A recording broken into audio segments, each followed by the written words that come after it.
একটু জোরে সুবহানাল্লাহ বলা যাবে না? তাহলে বোঝা গেল যে মুসলমানদের যতগুলি দুশমনী দল, তার মধ্যে সবচাইতে পৃথিবীর শুরু থেকে নিয়ে শেষ পর্যন্ত সবচাইতে যে বড় দুশমন, তার নাম হচ্ছে ইহুদি জাত। কিন্তু আজ এই লামুঝাবির গোষ্ঠী সমস্ত নবীকে ইহুদি বানিয়ে দিল। আজ আপনাকে বলতে চাই, কোন নবী ইহুদি ছিল না, বরং প্রত্যেক নবী ছিল মুসলমান এবং প্রত্যেক নবী ছিল নিষ্পাপ এবং মাসুম। এই জন্য আজকে বলি, আদম আলাইহিস সালাম থেকে নিয়ে ঈসা রুহুল্লাহ পর্যন্ত কোন নবী আজকে ইহুদি ছিল না, বরং প্রত্যেক নবীকে আল্লাহ মুসলমান করে এই পৃথিবীর বুকে পাঠিয়েছে। আর প্রত্যেক নবী মুসলমান হয়ে আজকে নিষ্পাপ হয়ে মাসুম হয়ে পাপ মুক্ত হয়ে পাপহীন হয়ে পৃথিবীর বুক থেকে বিদায় হয়েছে। প্রত্যেক নবী মুসলমান, প্রত্যেক নবী আজকে নিষ্পাপ এবং প্রত্যেক নবী ছিলেন জান্নাতি মুসলমান। আজিজান মুহতারাম, তো আল্লাহ রাব্বুল আলামিন যতজন নবী এই পৃথিবীর বুকে পাঠিয়েছেন, প্রত্যেক নবীকে আল্লাহ কিছু না কিছু মুজিজা দান করেছেন। মুজিজা কাকে বলা হয়? মুজিজা শব্দের অর্থ হচ্ছে অলৌকিক ঘটনা, অর্থাৎ আল্লাহর দেওয়া প্রদত্ত ক্ষমতার দ্বারা নবীগণ, আম্বিয়ায়ে কেরামগণ কিছু অসম্ভব জিনিসকে সম্ভব করে দেখিয়েছেন। ওটাকেই বলা হয় মুজিজা। কথা বুঝতে পারছেন তো আমার? ওটাকেই বলা হয় মুজিজা। তো যতজন নবী পৃথিবীর বুকে এসেছেন, প্রত্যেক নবীকে আল্লাহ কোনো না কোনো মুজিজা তিনাদেরকে দান করেছেন। যতজন নবী এসেছেন, এদের মধ্যে একজন নবী ছিলেন হযরতে দাউদ আলাইহিস সালাম। এই দাউদ আলাইহিস সালামের উপরে আল্লাহ রাব্বুল আলামিন একটা কিতাব অবতীর্ণ করেছিলেন, যার নাম হচ্ছে জবুর, যার নাম হলো জবুর। তো দাউদ আলাইহিস সালামের কণ্ঠে আল্লাহ রাব্বুল আলামিন এত মধু দান করেছিলেন যে দাউদ আলাইহিস সালাম জবুর কিতাব যখন সমুদ্রের তীরে বসে তেলাওয়াত যখন করতেন, তো কসম খোদার তিনার মধুর সুর শুনে সমুদ্রের মাছেরা কিনারায় লেগে যেত। এই আজিজানে মুহতারাম, দাউদ আলাইহিস সালামকে আল্লাহ এইরকম একটা ক্ষমতা দান করেছিলেন যে তিনি যখন কোনো লোহাকে ধরতেন, তো লোহা গলে মোমে পরিণত হয়ে যেত। একটু জোরে বলা যাবে না সুবহানাল্লাহ? এই আরেকটু আওয়াজ দিয়ে বলা যাবে না? এরপরে আল্লাহ পাক এই পৃথিবীর বুকে একজন নবীকে পাঠিয়েছিলেন, নাম হচ্ছে তার ঈসা আলাইহিস সালাম। তো ঈসা আলাইহিস সালামকে আল্লাহ এইরকম ক্ষমতা দান করেছিলেন যে ঈসা আলাইহিস সালাম যদি কোনো কুষ্ঠ রোগীর শরীরে যদি হাত বুলিয়ে দিতে, তো এই কুষ্ঠ রোগী সঙ্গে সঙ্গে আরোগ্য লাভ করে যেত। এরপরে ঈসা আলাইহিস সালামকে আল্লাহ এইরকম একটা ক্ষমতা দান করেছিলেন যে ঈসা আলাইহিস সালাম কোন মুর্দা ব্যক্তির উপরে যদি ফুঁক দিতেন, তো মুর্দা ব্যক্তি জীবিত হয়ে যেত। তো হযরতে ঈসা আলাইহিস সালাম লাগাতার 3 জন ব্যক্তিকে জীবিত করেছিলেন। কয়জন ব্যক্তি? 3 জন ব্যক্তি। তো বনি ইসরাইল কওমের লোকেরা বলতে আরম্ভ করলো যে 3 জন ব্যক্তি কেউ মারা গেছিল না, এরা বেহুশ হয়ে পড়েছিল, আর ঈসা নবী হাত দিল আর এরা জিন্দা হয়ে উঠে গেল। তো এইবার ঈসা আলাইহিস সালাম বলল যে তোমাদের বিশ্বাস যদি এটাই হয়, তো সবচাইতে এখানে পুরানো কবর কোথায় আছে, পুরনো কবরে আমাকে নিয়ে চলো। তো ঈসা নবীকে একটা কবরে নিয়ে যাওয়া হলো, যেটা ছিল হযরতে নূহ নবীর বেটা শামের কবর। তো ঈসা নবীকে নিয়ে যাওয়া হলো নূহ আলাইহিস সালামের বেটা শামের কবরের নিকটেই। তো শামের কবরের নিকটে নিয়ে যাওয়ার পরে বলা হলো যে আমাদের এখানে সবচাইতে পুরনো কবর হলো এটা, আপনি একে একবার জিন্দা করে দেখান তো। তো ঈসা আলাইহিস সালাম বলল যে এই কবরটা নূহ নবীর বেটা শামকে কতদিন আগে কবর দেওয়া হয়েছে। বলে নূহ আলাইহিস সালামের বেটা শামকে এই জায়গাতে 1 নয় 2 নয়, আজ থেকে কমবে 4000 বছর পূর্বে কবর দেওয়া হয়েছে। বলে 4000 বছর পূর্বে কবর দেওয়া হয়েছে। সঙ্গে সঙ্গে আল্লাহর পয়গম্বর ঈসা রুহুল্লাহ ওই জায়গাতে যেমন শামের কবরের দিকে ইশারা করা, রব্বে কাবার কসম, সঙ্গে সঙ্গে নূহ পয়গম্বরের বেটা শাম 4000 বছর পরে নিজ কবর থেকে সশরীরে জীবিত হয়ে বের হয়ে আসলেন। জীবিত হয়ে বের হয়ে আসলেন। কিছুক্ষণ ঈসা পয়গম্বরের সঙ্গে কথোপকথন করলেন, করার পরে আবার তিনি কবরের মধ্যে চলে গেলেন। এই রকম যতজন নবী এই পৃথিবীর বুকে এসেছেন, প্রত্যেক নবীকে আল্লাহ কোনো না কোনো মুজিজা দান করে, অলৌকিক ঘটনা দান করে এই পৃথিবীর বুকে আল্লাহ রাব্বুল আলামিন প্রেরণ করেছেন। আদম নবীকে পাঠালেন, অলৌকিক ঘটনা মুজিজা দান করে পাঠালেন। নূহ আলাইহিস সালামকে পাঠালেন, মুজিজা দান করে পাঠালেন। মুসা আলাইহিস সালামকে পাঠালেন, মুজিজা দান করে পাঠালেন। ইব্রাহিম নবীকে পাঠালেন, মুজিজা দান করে পাঠালেন। ইসমাঈল নবীকে পাঠালেন, মুজিজা দান করে পাঠালেন। ইসহাক নবীকে পাঠালেন, মুজিজা দান করে পাঠালেন। ইয়াকুব নবীকে পাঠালেন, মুজিজা দান করে পাঠালেন। ইউসুফ নবীকে পাঠালেন, মুজিজা দান করে পাঠালেন। ইলিয়াস নবীকে পাঠালেন, মুজিজা দান করে পাঠালেন। ঈসা রূহুল্লাহকে পাঠালেন, মুজিজা দান করে পাঠালেন। আইয়ুব নবীকে পাঠালেন, মুজিজা দান করে পাঠালেন। ইলিয়াস পয়গম্বরকে পাঠালেন, মুজিজা দান করে পাঠালেন। যত নবী এসেছেন প্রত্যেক নবীকে আল্লাহ কোন না কোন মুজিজা দান করে, অলৌকিক ঘটনা দান করে এই পৃথিবীর বুকে আল্লাহ রাব্বুল আলামিন প্রেরণ করলেন। কিন্তু যেই সময়তে আমার শাহানশাহে জিবাকার, মদিনাকে তাজদার, আহমদে মুখতার, নবীকে সর্দার, দোনো জাহানের মালিক মুখতার আমার রাসূলুল্লাহকে আল্লাহ রাব্বুল আলামিন পৃথিবীর বুকে পাঠালেন। কসম খোদার, নবীকে আল্লাহ মুজিজা দান করে নয়, বরং নবী মুস্তাফার মস্তক থেকে কদম মোবারক পর্যন্ত প্রত্যেকটা অঙ্গকে মুজিজা বানিয়ে পাঠালেন। আল্লাহু আকবার, নারা রিসালাত, ইয়া রাসূলুল্লাহ, জিন্দাবাদ জিন্দাবাদ। এ আজিজান মুহতারাম, অর্থাৎ নবীকে আমার আল্লাহ মুজিজা দান করে এই পৃথিবীর বুকে পাঠালেন না, বরং নবী মুস্তাফার মস্তক থেকে নিয়ে কদম মোবারক পর্যন্ত প্রত্যেকটা অঙ্গকে আল্লাহ রাব্বুল আলামিন মুজিজা দান করে পৃথিবীর বুকে পাঠালেন। নবী মুস্তাফার মস্তক মোবারককে মুজিজা বানালেন, নবী মুস্তাফার চোখ মোবারককে মুজিজা বানালেন, নবী মুস্তাফার সিনা মোবারককে মুজিজা বানালেন, নবী মুস্তাফার হস্ত মোবারককে মুজিজা বানালেন, নবী মুস্তাফার আঙ্গুল মোবারককে মুজিজা বানালেন, নবী মুস্তাফার কদম মোবারককে মুজিজা বানালেন। এক কথায় মস্তক থেকে নিয়ে কদম মোবারক পর্যন্ত প্রত্যেকটা অঙ্গকে আল্লাহ রাব্বুল আলামিন মুজিজা বানিয়ে পাঠালেন। এই আজিজানা মুহতারাম, কয়েকটা মুজিজা আপনার সম্মুখে তুলে ধরি যে আমার নবী মুস্তাফার আজকে কেমন মুজিজা ছিল। একটা হাদিস শরীফ আপনার সম্মুখে শোনাই, যে হাদিসটি মিশকাত শরীফের কিতাবুল আপনার মিশকাত শরীফের কিতাবুল মুআজ্জাজার মধ্যে হাদিস শরীফটি বর্ণিত হয়েছে। বিখ্যাত সাহাবী হযরতে জাবের রাদিয়াল্লাহু আনহু বর্ণনা করেন, যখন হুদায়বিয়ার সন্ধি করে আমরা ফেরত আসতেছিলাম, ইহীন অবস্থায় সঙ্গে হাজার হাজার সাহাবায়ে কেরাম রয়েছেন। হঠাৎ নামাজের সময় হয়ে গিয়েছে, তো আমাদের নিকটে ওই রকম পানি নাই। তো নবীর নিকটে যাওয়া হলো, বললে ইয়া রাসূলুল্লাহ নামাজের সময় হয়ে গিয়েছে, সাহাবায়ে কেরাম আছে, জন্তু জানোয়ার আছে, নামাজেরও সময় হয়েছে, ওযু বানাতে হবে, জন্তু জানোয়ারে পান করবে, অনেকের গোসলের প্রয়োজন, গোসল করবে, জন্তু জানোয়ারকে গোসল করাতে হবে। ইয়া রাসূলুল্লাহ পানি তো আমাদের নিকটে নাই। তো নবী বললেন কতটুকু পানি আছে? তো বললেন ইয়া রাসূলুল্লাহ আমাদের নিকটে এই সময়তে মাত্র 1 লোটা পানি আছে, 1 বদনা, 1 লোটা 1 বদনা পানি আছে। তো নবী আমার বললেন যে পানিটা নিয়ে এসো। পানিটা নিয়ে আসা হলো। ও আমার রাসূলুল্লাহ ওই পানিটা নিলেন, নেওয়ার পরে আমার রাসূলে কায়নাত সাল্লাল্লাহু আলাইহি ওয়াসাল্লাম ওই পানি দ্বারাতে ওযু বানালেন। একটু সুবহানাল্লাহ বলেন। ওই পানি দ্বারাতে নবী আমার ওযু বানালেন। ওযু বানানোর পরে অবশিষ্ট একটু পানি রাখলেন।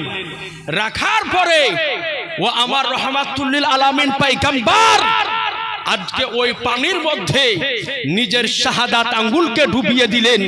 রব্বে কাবার কসম, হাদিসের রাবী বর্ণনা করেন যে যেমনি আমার রাসূলুল্লাহ ওই পানির মধ্যে নিজের শাহাদাত আঙ্গুলকে ডুবিয়ে দেওয়া, সঙ্গে সঙ্গে ওই আঙ্গুল দিয়ে ঝর্ণার ফোয়ারার মতো পানি বের হতেছিল।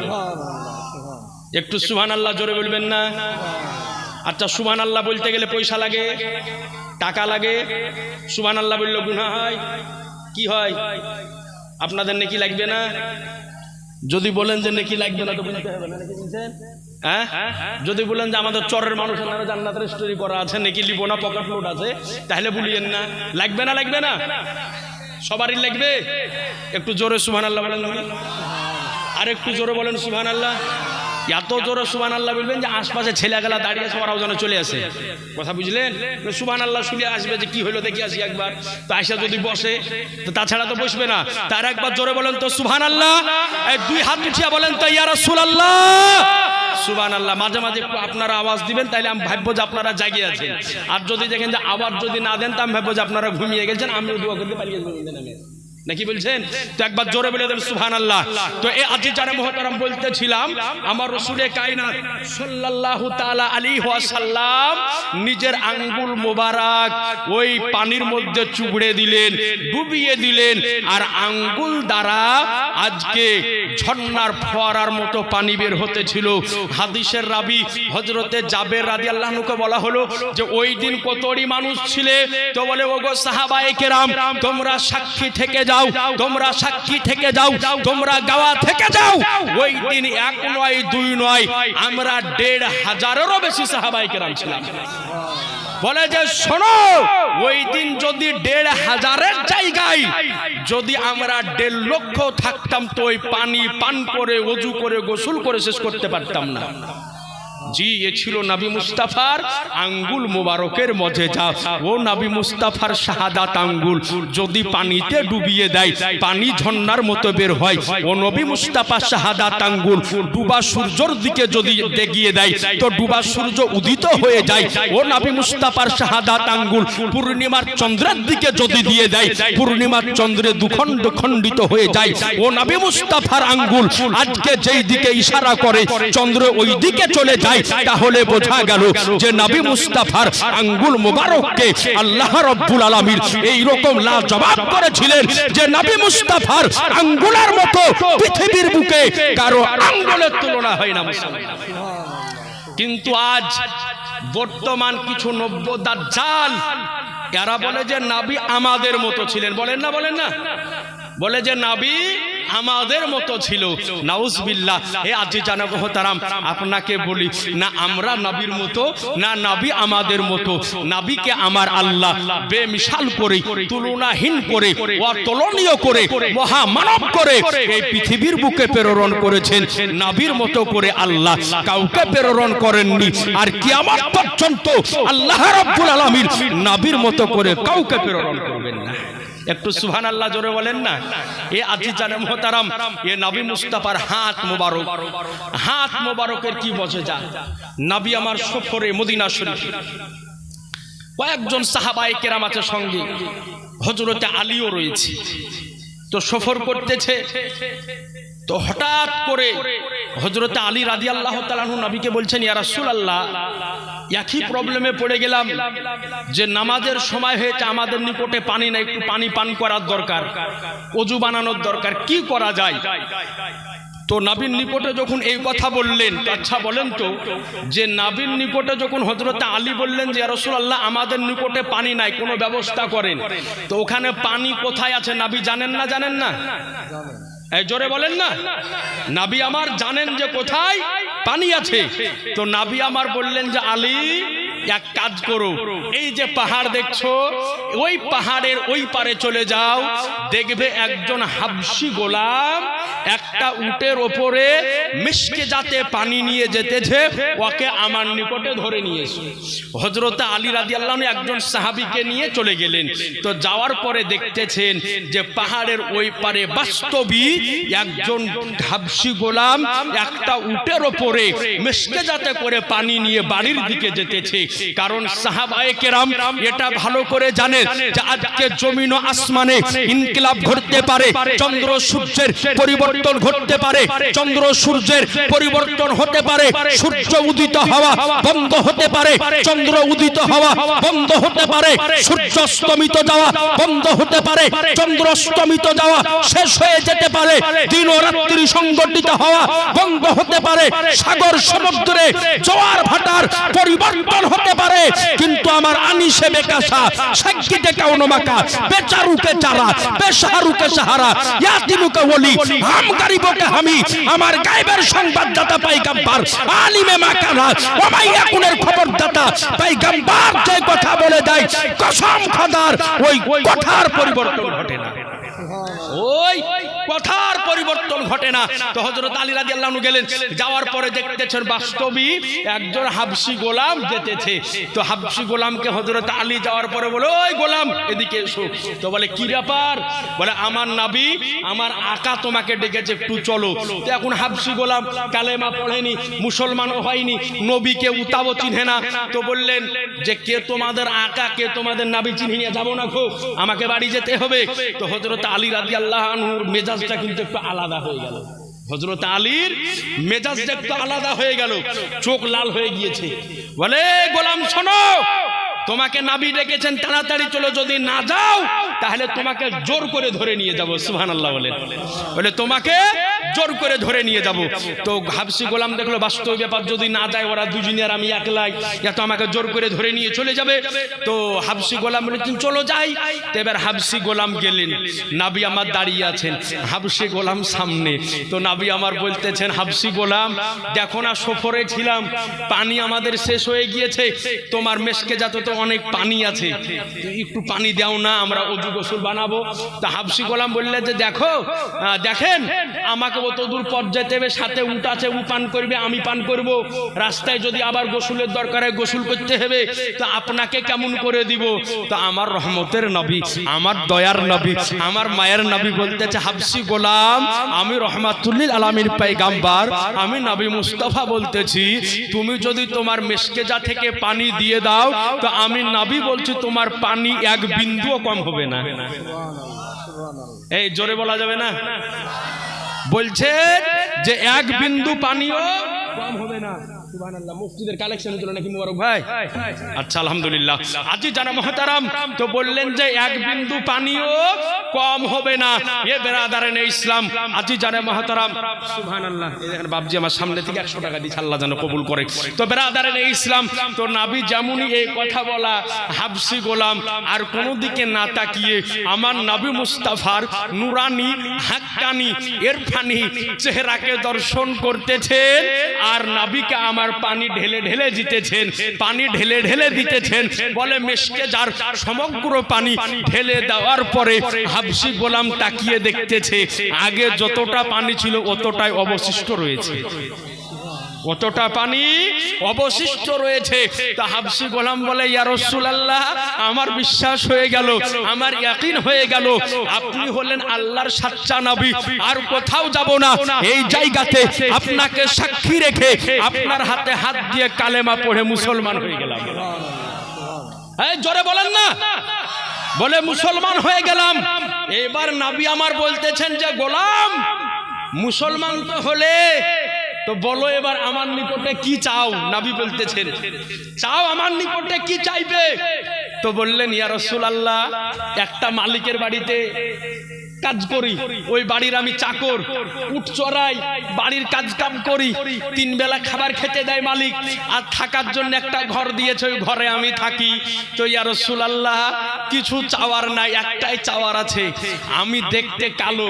হাজী সাহেব দেখেছেন যারা হাবশি মানুষ হয় দেখতে খুব কালো আর লম্বা হয় মোটা হয়, বলে ইয়া রাসূলুল্লাহ দেখতে খুব কালো আর ঠুটগুলা মোটা মোটা, মানুষ ভালো চোখে দেখে না, তো আপনার এই নুরানি হাত দিয়ে আমার চেহারাটা একটু ভালো করে দেন। আপনাদের কৃষ্ণপুর চরে আমি এসেছি জলসা করতে, মসজিদে বসেছিলাম মুবারক ভাইয়ের ঘরে অনেকক্ষণ। তা আপনাদের গ্রামের একজন ব্যক্তি যাওয়ার পরে যদি বলে যে মুফতি সাহেব আপনি তো কালিয়াচক থেকে এসেছেন জলসা করতে, অনেক জায়গায় যান, জলসা প্রোগ্রাম করে বেড়ায়, এটা ওটা করেন, ভালো মন্দ খাবার দাবার খান, তা আমার বাড়িতে আমার একটা বিটি আছে দেখতে খুব কালো, যেই বিয়ে দেখতে আসে খালি কালো বিলে বিয়ে হয় না, পালিয়ে যায়, মানে কালো মানুষের বিয়ে হওয়া খুব মুশকিল, মানুষটা এখন সাদা চামড়া খুঁজে নাকি বলছেন? হ্যাঁ আপনারা কম বুঝেন, যারা যুবক ছেলে তারা বেশি বুঝে। তো আজি যারা মহতারাম যদি বলে যে কালো বেটিডে আছে বিয়ে হয় না, তা আপনি এক কাজ করেন, কিছু ছুমন্তর দিয়ে আমার বেটিটাকে একটু পরিষ্কার করে দেন, তো আমি পারবো? আমার দ্বারা সম্ভব হবে? পারবো না। আমি কি বলবো যে এখন বর্তমানে অনেক রকমের মুখে মাখা ক্রিম উঠেছে, বিটি ছেলেরা মাখে। সকালে এক ক্রিম, দুপুরে এক ক্রিম, রাতে এক ক্রিম। না এই গায়ের মেয়েরা মাখে না? মাখে। এই গায়ের বিটি ছেলেরা মাখে, সব গায়েরই মাখে। রাতে এক ক্রিম, সকালে এক ক্রিম, দুপুরে এক ক্রিম। যে গ্রামটাতে আমি থাকি, একদিন রাত্রি 11টার সময়তে একজন এসে দরজায় খটখট করে আওয়াজ দিচ্ছে। কি ব্যাপার গো, কি হলো? বলে মুফতি সাহেব একটু আমার বাড়ি চলেন তো, আমার একটা ছোট বেটা আছে, খুব কাঁদছে, একটু খুঁজিয়েছেন তো। এখন রাতের বেলা দেখতে এসেছে, পাশের বাড়ির মানুষ একটু যাই তো পাঞ্জাবি আর পড়লাম না, ঘাড় রুমাল খান গায়ে দিয়ে, গেঞ্জি গায়ে দিয়ে চলে গেলাম। যাওয়ার পরে গেটের মুখে দেখছি তো শালা একটা বিটি ছেলে ভূতের মতো। তা আমি দেখে চমকে গেছি যে হ্যাঁ গো, এই বিটি ছেলেটা কে গো? তো বলছে আমার বিটি গো। তো বলে মুখে ও কি লাগিয়ে? বলছে পরিষ্কার হওয়া রাত্রের ক্রিম, পরিষ্কার হওয়া রাত্রের ক্রিম। আমি বলছি খবরদার, এই ক্রিম মাকে রোডের ওপর বাহি করেন না, লোকে ভূত বলে মেরে ফেলবে বাড়ি। জি মানে চিনহা যাচ্ছে না তোকে, অথচ ওকে আমি চিনি। এমন ক্রিম মাখাতে রাত্রে ওকে চিনহা যাচ্ছে না, বিটি ছেলে নাকি? হয় না বিটি ছেলে তো মাখে এরকম একবারে সাদা ধবধবে লাগে, গা হাত যেমনই হোক মুখখান সাদা লাগছে দেখে ভয় লাগছে। তো অন্ধকারে যদি আপনার বাড়িয়ে যায়, তো শরীর যদি কালো হয়, মুখ সাদা হলে লোকে ভূত বলে বাংলা মার দিবে না, বেধড়ক মাল লাগাবে। তো মা বোনেরা আমাকে এরকম ক্রিম, সকালে এক ক্রিম, দুপুরে এক ক্রিম, রাতে এক ক্রিম। তা আমি এই যুক্তি দিব যে বিভিন্ন রকমের ক্রিম কসমেটিকের দোকানে পাওয়া যায়, 50-100 টাকা দিয়ে নিয়ে এসে আপনার মেয়েকে, আপনার পতিকে মাখান। যদি পরিষ্কার হয় তা আলহামদুলিল্লাহ, না হলে মৌলবীর কিছু করার নাই, এটাই তো বলবো। কিন্তু তাছাড়া আমি মন্ত্র দিয়ে ওকে পরিষ্কার করতে পারবো না।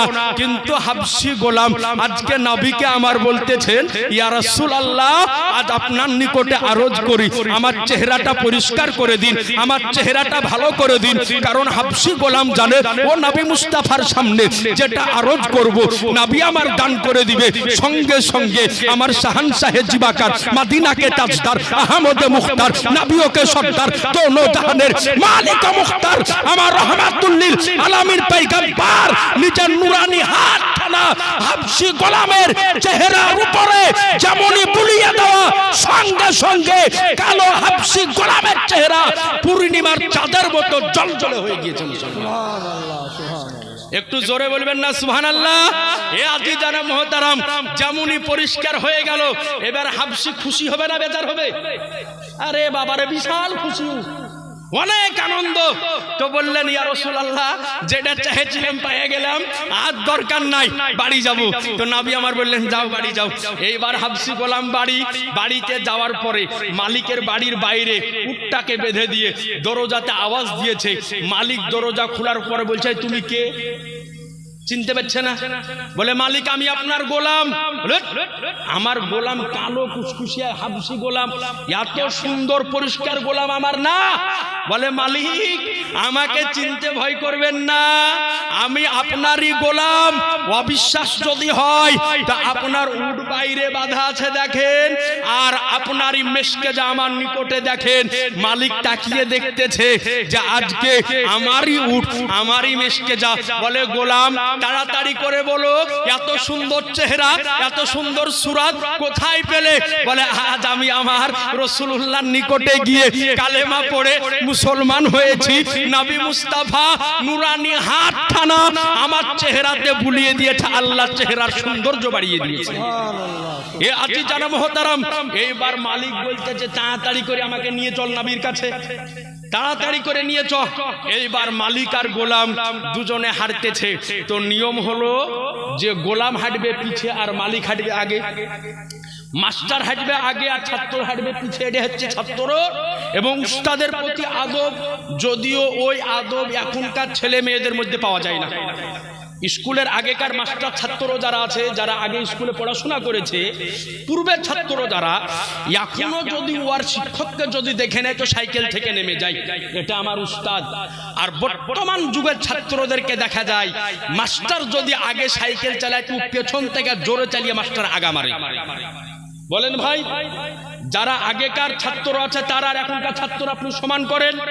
ওই আদব এখনকার ছাত্রদের মধ্যে নাই, কিন্তু পূর্বের এই যে বাবা জীবনরা আছে, ইনারা যদি আগেকার কোনো উস্তাদের নিকটে পড়েছে এখনো আদব বজায় রাখে যদি দেখতে পাই, কিন্তু এখনকার ছাত্রদের মধ্যে ওই আদব পাওয়া যায় না, খুব মুশকিল আছে এখনকার পাওয়ার। তারপর আপনি দেখেন আগেকার ছাত্ররা শিক্ষকের মধ্যে সম্পর্কটা ছিল বাপ এবং বেটার মতো। ছাত্র একজন উস্তাদকে নিজের বাপের মতো শ্রদ্ধা করত, আর উস্তাদও নিজের ছাত্রকে ছেলের মতো স্নেহ করত। আর এখন বর্তমানে দেখা যায় যে উস্তাদ, মাস্টার আর ছাত্র একসাথে বিড়ি খায়, সিগারেট খাই, একাধিক জায়গায় দেখা যায়। বলেন খাই কি খাই না? একাধিক জায়গায় দেখা যায়। আগেকার স্কুলে ম্যাডাম যদি থাকতো তো ম্যাডাম আর ছাত্রের মধ্যে মা এবং বেটার সম্পর্ক ছিল, কিন্তু এখন বর্তমানে স্কুলের ছাত্র তো ম্যাডামকে নিয়ে পালিয়ে যায়। একাধিক জায়গাতে এরকম ঘটনা মোবাইলে আমরা দেখি তো, যে স্কুলের ছাত্র তো মাস্টার নিয়ে পালিয়ে গেছে, মাস্টারের ছাত্রী নিয়ে পালিয়ে গেছে। মানে আগেকার মতো ওই আদব এখনকার মধ্যে আর পাওয়া যায় না। আগে আপনি এখনো দেখেন, আপনার রাগ করছেন কে কোথায়? এখন আপনি মিলিয়ে দেখেন একটা জিনিস আর একটা জিনিস আপনাকে বাস্তবই বলে দিই, যে এখনো যারা দেখেন বয়স্ক মা চাচির বয়সের আছে, দাদি নানির বয়সের আছে, এই যে বাবা জীবন পাশে আছে, ইনার যদি স্ত্রী যদি থাকে, তো আমরা দেখেছি যে যারা মা চাচি বা নানা নানি যদি তার থাকে, বাড়িতে যদি জামাই চলে আসে আর খেতে যদি বসে তো উনি অন্য ঘরে উঠে চলে গিয়েছে। জামাইয়ের সামনে খায়নি, লজ্জাতে লজ্জাতে জামাইয়ের সামনে খাবার খায়নি। জামাইয়ের সামনে শাশুড়ির খাওয়া নাজায়েজ নয়, হারাম নয়, কিন্তু আগেকার মহিলাদের মধ্যে এই প্রবণতা ছিল, এই আদব ছিল যে জামাইয়ের সামনে খায়নি। জামাই যদি ঢুকে গিয়েছে আর খেতে যদি বসেছে তো থালটা নিয়ে অন্য ঘরে ঢুকে গিয়েছে বা মুখটা ঘুরিয়ে নিয়েছে। আর এখনকার বর্তমানে শাশুড়িকে দেখা যায় যে এমন ডিস্কো শাড়ি পরে জামাইয়ের বাইকে বসে, বুঝাই যায় না যে ওটা শাশুড়ির বাড়ি হলো। জি, একাধিক জায়গায় দেখা যায় যে জামাই শাশুড়িতে গন্ডগোল পাকিয়ে দিয়েছে। জি, ফেসবুকে মেলা মাঝে মাঝে দেখতে পাই যে জামাই শাশুড়ি নিয়ে পালিয়ে গেল, জামাই শাশুড়িতে আকাজ কুকাজ করে দিয়েছে। অনেক জায়গায় ফোন আছে, অনেক জায়গা থেকে এরকম ঘটনা আমাদের নজরে আসে। মানে ওই আদব, ওই চরিত্র এখনকার বর্তমানে সন্তানদের মধ্যে আপনি পাবেন না। আমরা দেখেছি যদিও গ্রামের যুবক ছেলেরা বিড়ি সিগারেট খেত, কিন্তু এই রকম বয়স্ক হাজি বুজুর্গ নামাজি আলেম ওলামা যদি দেখতো তাইলে সঙ্গে সঙ্গে লুকিয়ে নিত, ওঠে খেত না, লুকিয়ে নিত। কিন্তু এখন বর্তমানে দেখা যায় যে বেটাতে বাপের কাছে আগুন চেহে বিড়ি খাই না, বাপ বেটাতে একসাথে বিড়ি টানে গো। মানে ওই আদব, ওই চরিত্র এখন আমাদের মধ্যে পাওয়া যায় না। এই জন্য আজ আমাদের এই ইসলামিক জলসার মাহফিল খালি, আর সিনেমা হল লোড, ক্রিকেটার হল লোড, ক্রিকেটার স্টেডিয়াম লোড। মানে ওই আদব আমাদের মধ্যে এখন নাই। তো আজ আপনাকে বলতে চাই যে আগেকার মানুষের মধ্যে আদব ছিল, এই জন্য বাড়িতে রহমত বরকত ছিল। কামানেওয়ালা ছিল একজন, খানেওয়ালা ছিল 7 জন, এরপরও বাড়িতে শান্তি ছিল। এখন খানেওয়ালা 7 জন, কামানেওয়ালা 6 জন, এরপরও গ্রামের ইমামের কাছে পানি পোড়া নেওয়ার জন্য, দুয়া তাবিজের জন্য জড়িত হয় যে এত কামাই করি, বাড়িতে রহমত হয় না, বাড়িতে বরকত হয় না। কি কারণে? কারণ হচ্ছে একটাই, আমাদের নিকট থেকে ইসলামিক চরিত্র, ইসলামিক আখলাক, ইসলামিক জ্ঞান, ইসলামিক শিষ্টাচার আমাদের নিকট থেকে অনেক দূরে চলে গিয়েছে। এই কারণে বাড়ি থেকে রহমত বরকত উঠে গিয়েছে। আজ আপনাদের সামনে আরজ করি, এই জায়গাতে আপনারা 2 রাত্রি জালসার আয়োজন করেছেন। আল্লাহর কসম করে বলি, আপনারা যদি এই জায়গা থেকে একজন মানুষ একটা পরিবর্তন হয়ে একটা কথার উপরে আমল যদি করতে পারেন, তো জেনে রাখবেন যে আজকে এই চর কৃষ্ণপুরের জালসাকে আল্লাহর দরবারে কবুল ও কাবিল হয়ে গিয়েছে। জি, এই কারণেই তো জালসা দেওয়া। জালসা দেওয়ার মানে তো এটা নয় যে মেলাতে ঘুরলাম, 2 রাউন্ড দিলাম, 3 কেজি জিলপি, 4 কেজি বাদাম কিনে নিলাম, আর বাড়িতে সালাজ ভাজ বেড়াইতে এসেছে, হাত ধরে পাক মারি বাড়ি। এটার নাম তো জালসা না। জালসার নাম হলো, জালসার মানে হলো এই জায়গাতে আলেম ওলামা আসবে, অজানা বিষয়গুলি জানাবে, সেগুলাকে আমরা জানবো। কিন্তু আজ আমাদের মধ্য থেকে আদব উঠে গিয়েছে, সম্মান উঠে গিয়েছে, ইজ্জত উঠে গিয়েছে। আজ আমার মা বোনদের নিকটে আজ আমরা দেখতে পাই যে এই যে একটা কথা আপনাকে আরেকটা বলে দিই, মা বোনদেরকে পর্দার সিস্টেম যেটা এখন বর্তমানে, পর্দাকে ধরেন যে আপনাদের পর্দাতে ভাসিয়ে দিয়েছে।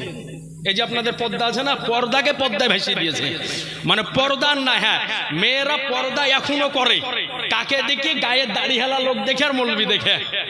আপনাদের এদিককার লোকে বিড়ি বাঁধে, মেয়েরা বিড়ি বাঁধে, এদিকে বিড়ি নাই, কালিয়া চোখে বিড়ি আছে, তো কালিয়া চোখের মেয়েরা বিড়ি বাঁধে, তো ওদিককার মেয়ে ছেলেরা দানও খুব করে, বিড়ি যেমন বাঁধে, ওদের ইনকাম আছে, খুব খুব বিড়ি বাঁধে। তো গলিতে বসে ধরেন যে 4-5টা বিড়ি ছেলে বিড়ি বাঁধছে, এবার বিড়ি বাঁধার সময় তো তোর কাপড় কোন দিকে তোর খেয়াল নাই, মাথাতে কাপড় নাই, যদি দেখালে মৌলবি মুফতি এসছে তো সঙ্গে সঙ্গে ওদেরই মৌলবি এসছে, ওদেরই করতে করতে মৌলবি চলে আসে, আর ওদেরই করতে করতে কাপড়ের আঁচল খুঁজি পেল না। জি, তো মা বোনেরা মাথায় কাপড় দেয়, দাড়িয়ালা লোক দেখলে দিবে, আর যদি মৌলবি মুফতি দেখে তাহলে দিবে, আর তাছাড়া বাকি গেলাচ্ছে সব খালায় তোর কুপাইতো ভাই নাকি বলছেন। তো মা বোন আমার, আপনাকে পর্দা করতে হবে। তো যাই হোক, যেটা আপনাকে বলতেছিলাম, ওই যে আপনার গোলাম আর মালিক হারিয়েছে, কথাটা মনে আছে না ভুলে গেছেন? মনে আছে? যাক, তাহলে মানে আপনারা জেগে আছেন। তো এইবার মালিক আর গোলাম চলতেছে, তো মালিক চলছে আগে আর গোলাম চলছে পিছে। তো কিছু দূর যাওয়ার পরে মালিকে ডাক দিচ্ছে, গোলাম তুমি আমার আগে চলে এসো। বলেন যে মালিক আপনি ক্ষমা করে দেন, মাফ করে দেন, আগে যেতে পারবো না, আপনি আমার মনিব, আপনি আমার মালিক, আপনার আগে গেলে বেয়াদবি হবে, আগে যেতে পারবো না।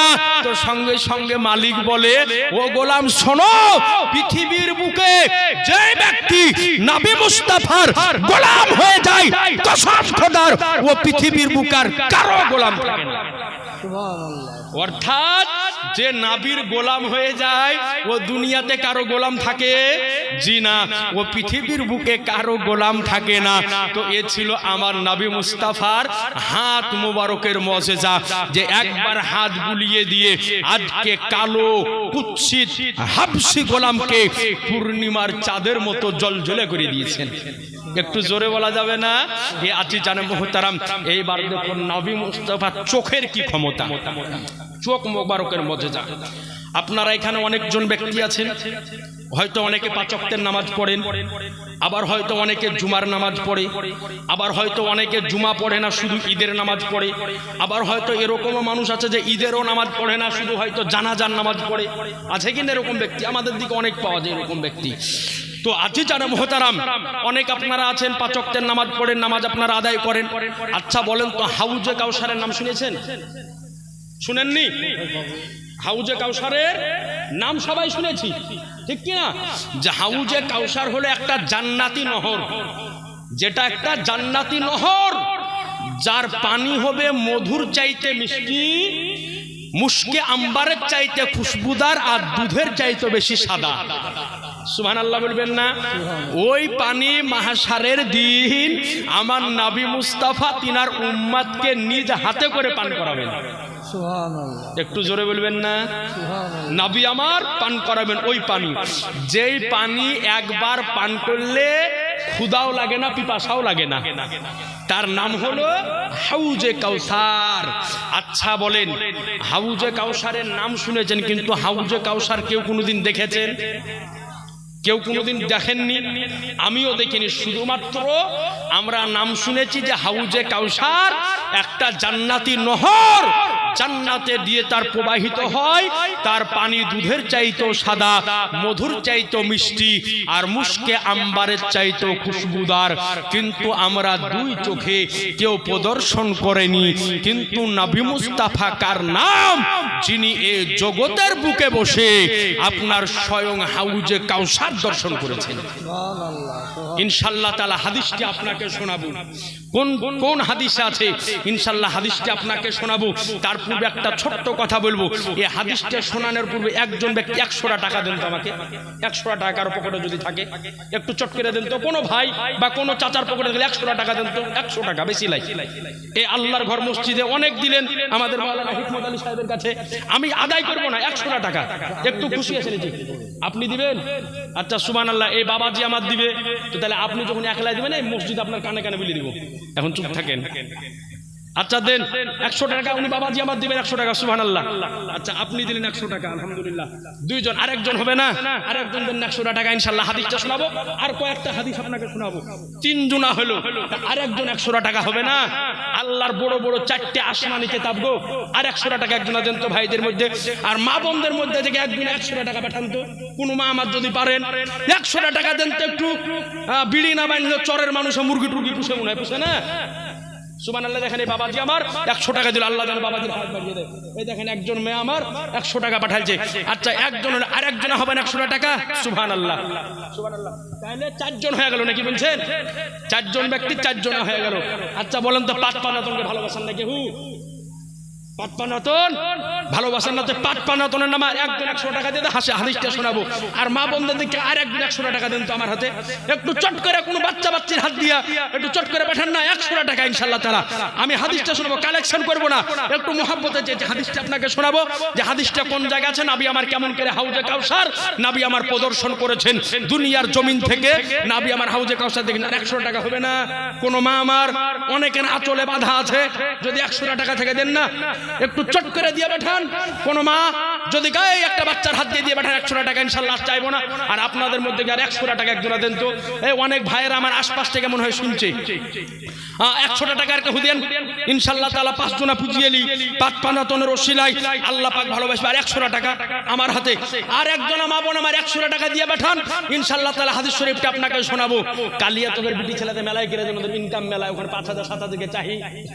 ওই গ্রামে যদি কারো 4টা বেটি যদি থাকে, তোর মাসে 15,000 ইনকাম, বুঝলেন?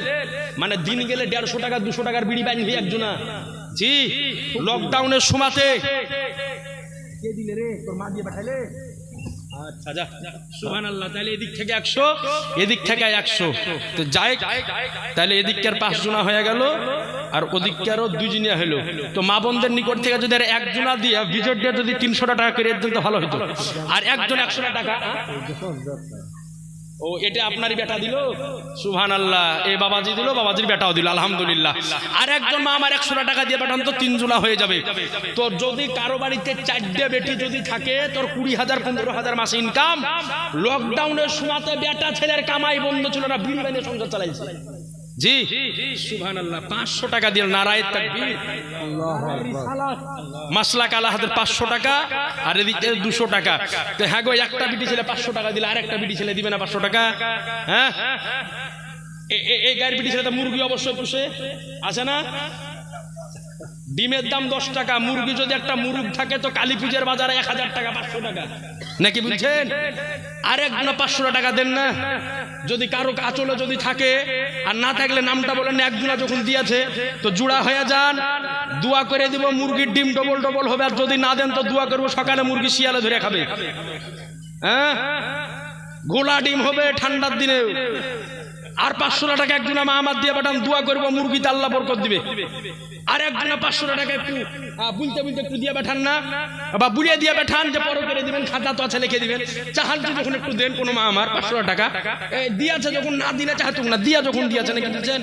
তো আজি জানা মহতারাম, 500 টাকা একজন মা আমার দিয়ে পাঠান। হাদিস শরীফটা আমি ইনশাআল্লাহ শোনাবো, যে নবী আমার পৃথিবীর বুক থেকে কেমন করে হাউজে কাউসার আজকে দর্শন করেছেন, ইনশাআল্লাহ তাআলা শোনাবো। তবে একজন মা আমার 500 টাকা একটু দিয়ে পাঠাবেন। কোন মা আমার দিয়ে পাঠান, আঁচলে যদি থাকে তো নগদ দেন, আর না হলে আপনি পরে করে দিয়ে দিয়েন। আগামীকাল বড় বড় ওলামায়ে কেরামগণ আসবেন, তিনাদের নিকট থেকে দোয়া পাবেন। 500 টাকা কোন মা আমার একটু চট করে বলে দিয়ে পাঠাবেন, ইনশাআল্লাহ তাআলা আমি অধম আপনার জন্য একটু দোয়া করে দিব।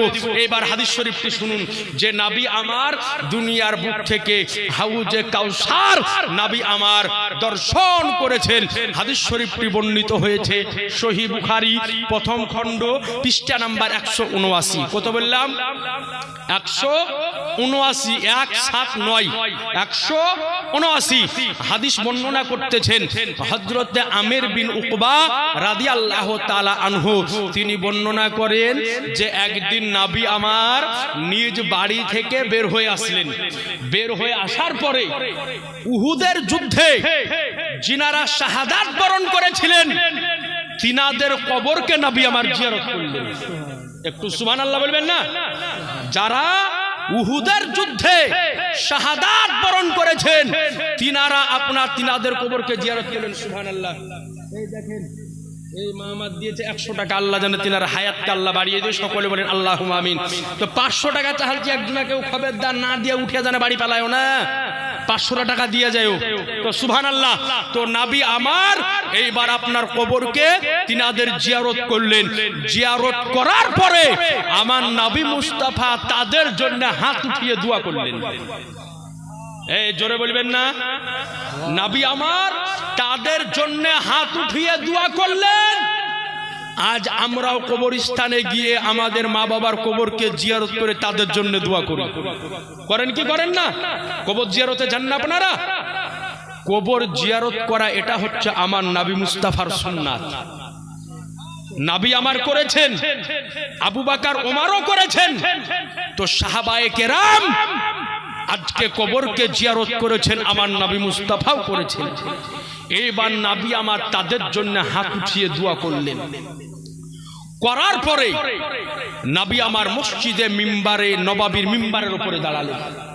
মিম্বারে দাঁড়ানোর পরে নবী আমার বললেন, ও সাহাবায়ে কেরাম, তোমরা বলো তো এখন এখান থেকে আমি কি দর্শন করছি?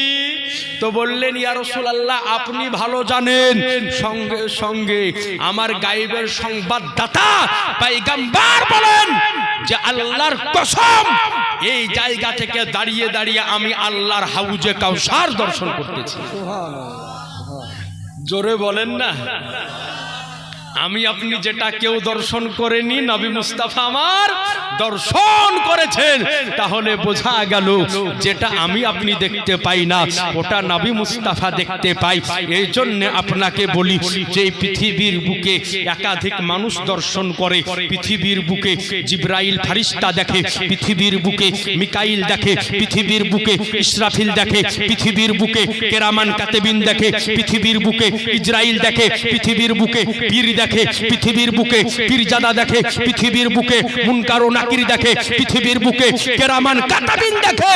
কিন্তু নবী আমার বলেন, ইন্নী আরা মালা তারাউন, যেটা আমি দর্শন করি ওটা পৃথিবীতে কেউ দর্শন করতে পারে না। যেটা আমি দর্শন করি ওটা দুনিয়ার বুকে কেউ দর্শন করতে পারে না। সুতরাং বোঝা গেল যে আমি আপনি দেখি, নবী মুস্তাফাও দেখে, কিন্তু আমারও আপনার দেখার মধ্যে আর নবীর দেখার মধ্যে আসমান জমিনের পার্থক্য রয়েছে। একাধিক পার্থক্য রয়েছে। আজ আমাকে আপনাকে বুঝতে হবে, ও নবী মুস্তাফা আজকে দেখেছেন, কিন্তু আমরাও দেখি, কিন্তু আমাদের দেখা আর নবীর দেখার মধ্যে আসমান জমিনের পার্থক্য আছে, আকাশ পাতাল তফাৎ আছে। তাহলে বলেন মুসলমান, এই নবীকে কি আমাদের মতো নবী বলা যাবে? এই জোরে বলেন না। কোন ব্যক্তি যদি আপনার তহিনের জন্যে নবীকে যদি আমার মতো বলে দেয়, তাহলে সঙ্গে সঙ্গে সে ঈমান হারা হয়ে যাবে। দেখুন, যদি বলি যে নবী আমার মতো, তাহলে জানতে হবে যে আমিও নবীর মতো, তবে না হবে।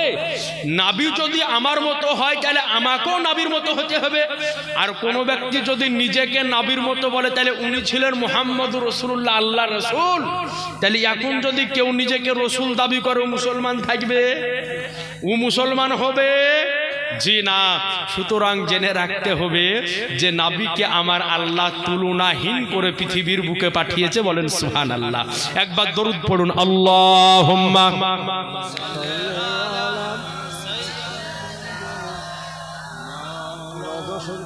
মুহাম্মাদ। রওজা শরীফের পাশে যে দোয়া করতে চোখের পানি নিয়ে যাবে, অটোমেটিক দেখা যায়। আমরা দেখি তো আমাদের চোখের পানি বেরিয়ে যায়, আপনারা তো নিজের চোখে দেখেছেন। মুহাম্মাদ ওয়ালা আলে সাইয়্যিদিনা মাওলানা মুহাম্মাদ সাল্লাল্লাহু আলা মুহাম্মাদিন মোহাম্মদ হরদম জাবান पाक नामे मोहम्मद हरदम साबान से निकालो शफीआना मोहम्मद सल्लल्लाहु ताआला अलैहि ওয়াসাল্লাম। এইবার দেখুন নবীর চোখকে আমার আল্লাহ কেমন করেছেন। আচ্ছা বলুন তো, যে নবী বা হায়াতে দুনিয়ার বুকে কত বছর বা হায়াতে ছিলেন জানেন? বলেন না, কত বছর? 63 বছর। মক্কা শরীফে ছিলেন কত বছর? 53 বছর। আর মদিনা শরীফে 10 বছর। তাহলে কত হলো? 63 বছর। এই 63 বছরের জিন্দেগিতে নবী আমার কয়টা যুদ্ধ করেছেন আপনাদের জানা আছে? একটু জোরে বলেন না, জানা নাই? নবী কয়টা যুদ্ধ করেছেন আপনারা জানেন না? তো ইনশাআল্লাহ তাআলা আজকে আপনাদেরকে বলে দেব। কই মা বোনদের নিকট যে একজন 500 টাকা চাহনু দিলেন না, হলো না? ভুলিনি গো, আমি বক্তা মানুষ, ভুলি ওই কথা। লিবো তারপরে গা ছেড়বো, এত ফজর হবে হোক গে, আপনারা যাবেন জায়গা, আমি একলাই বলবো নাকি বলছেন? শেষখানে পদ্মা থেকে জল পরিতে উঠে এসে পয়সা দিয়ে যাবে। হ্যাঁ, একজন মা আমার 500 টাকা বলিনি, একজন মা আমার দিয়ে পাঠান। তো নবী আমার কয়টা যুদ্ধ করেছেন শুনালেন? নবী আমার যতগুলা যুদ্ধ করেছেন সব মদিনা শরীফে। মক্কা শরীফে নবী আমার একটাও যুদ্ধ করেননি। যতগুলা যুদ্ধ করেছেন সব যুদ্ধ হয়েছে মদিনা শরীফে। তো নবী আমার মদিনা শরীফে গিয়ে বড় বড় যুদ্ধ করেছেন 19টি। কয়টি? জোরে বলেন না, ভালো করে মনে রাখেন, 19টি। আর ছোট আর বড় মিলিয়ে টোটাল নবী আমার যুদ্ধ করেছেন 66টি। সুবহানাল্লাহ বলবেন না? যুদ্ধ করেছেন কয়টি? 66টি, ছোট এবং বড় মিলিয়ে। আর শুধু বড় বড় যুদ্ধ করেছেন নবী আমার মদিনাতে 19টি। এই 19টি বড় বড় যুদ্ধের মধ্যে সবচাইতে যে বড় যুদ্ধ ছিল তার নাম ছিল জঙ্গে বদর, বদরের যুদ্ধ। আচ্ছা, এই বদরের যুদ্ধ কত হিজরিতে হয়েছিল আপনারা জানেন? জানা নাই? জানেননি? আচ্ছা, আপনাদের এলাকায় জীবনী হয় না? জীবনী হয় না এদিকেও? তো এরকম খুব কম। তো ভালো করে শুনালেন, জীবনী হয় কালিয়া চকে, 5 রাত 7 রাত 11 রাত পর্যন্ত জীবনী হয়। ওইদিকে কালিয়া চকে যে জীবনীর ঘাটি, এই যে মাওলানা হেলাল উদ্দিন আসবে, বেশিরভাগ কালিয়া চকি পড়ে থাকে, মানে ওখানে খালি জীবনী চলে। তো যারা জীবনী শুনে তারা হয়তো এগুলা শুনেছে। তো আপনার জঙ্গে বদর হয়েছিল 2 হিজরিতে। কয় হিজরিতে? জোরে বলেন না। আজকে বলে দিলাম, মা বোন সহ আপনারা ভালো করে মনে রাখেন, জঙ্গে বদর, বদরের যুদ্ধ হয়েছিল 2য় হিজরিতে। কোন মাসে হয়েছিল? রমজান মাসে। কোন মাসে? রমজান মাসের 17 তারিখ। রমজান মাসের 17 তারিখ রোজা রাখা অবস্থায় সাহাবায়ে কেরাম এই যুদ্ধ আপনার লড়েছিলেন। রোজা রাখা অবস্থায় নবী আমার সবে মাত্র মক্কা থেকে মদিনাতে হিজরত করেছেন। ইহীন অবস্থায় কাফেরেরা হামলা করার জন্য তৈরি হয়ে এসেছে। কিতাব বলে যে এই বদরের যুদ্ধ সংগঠিত হয়েছিল মদিনা শরীফ থেকে কমবেশ 80 মাইল দূরে। ওইখানে একটা কুয়া আছে, এখন পর্যন্ত মনে হয় আছে। যারা হাজী সাহেব বদরের ময়দান দেখে এসেছে, এখন পর্যন্ত ওই কুয়া ওই জায়গাতে আছে, বদরের প্রান্তরে। ওই যুদ্ধ সংগঠিত হয়েছিল 2য় হিজরিতে। মাত্র মুসলমানের সংখ্যা ছিল 313 জন। কতজন? 313 জন। আর কাফেরের সংখ্যা ছিল 1000-এরও ঊর্ধ্বে। তারপরও নবীর নিকটে সশস্ত্র বাহিনী ছিল না, অত হাতিয়ার পাতি ছিল না। এরপরও রসুলে কায়নাত সাল্লাল্লাহু আলাইহি ওয়াসাল্লাম আজ হিজরি সনে 2 হিজরিতে রমজান মাসের 17 তারিখে 313 জন সাহাবায়ে কেরামকে নিয়ে সশস্ত্র বাহিনী ছাড়া বদরের প্রান্তরে গিয়ে 1000 কাফেরকে বদরের প্রান্তরে পরাস্ত করে ইসলাম জগতের সর্বপ্রথম এবং সবচাইতে মর্মান্তিক যুদ্ধের জয়লাভের পতাকা উড়িয়েছিলেন।